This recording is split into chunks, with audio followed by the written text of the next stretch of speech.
The island is now seeing 150 cases per day, along with a continued decrease of residents getting tested for the virus. Guam is now averaging 1,000 tests per day, with the test positivity rate remaining at 23%.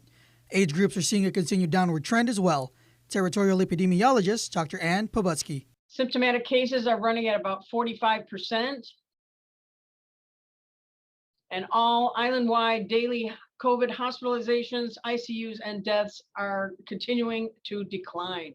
With everything going down, Interim Chief Medical Officer Dr. Bob Leon Guerrero confirmed that even the MAB Treatment Center is experiencing the same thing. We're getting less people at the hospitals, less people at the Mindanao Senior Citizen Center getting treatments for it.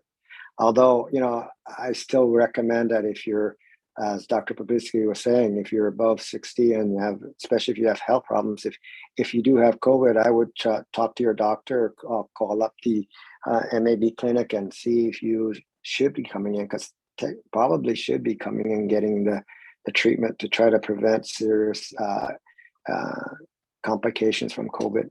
As reported last week, if the island has 200 or more new cases per 100,000 population over the past 7 days, we are categorized as being in the high transmission category. And if it goes below 200 per 100,000 population, we then move to the low risk category. Lead epidemiologist Dr. Annette David compared Guam's COVID status to that of Hawaii and shared why we aren't in the clear just yet. Hawaii has 12 per 100,000. Guam has 107 per 100,000. So nearly 10 times higher. Our test positivity rate, Hawaii 2.3, Guam is 23%.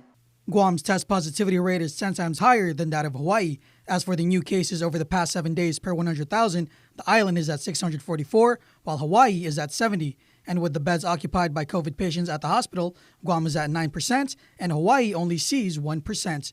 The island still has a ways to go to fully get out of this surge. According to Public Health, one way to achieve this is to get vaccinated or boosted if you haven't done so, and to continue to remain vigilant to avoid catching the virus.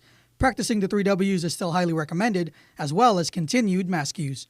Daniel Perez reporting for KUAM News.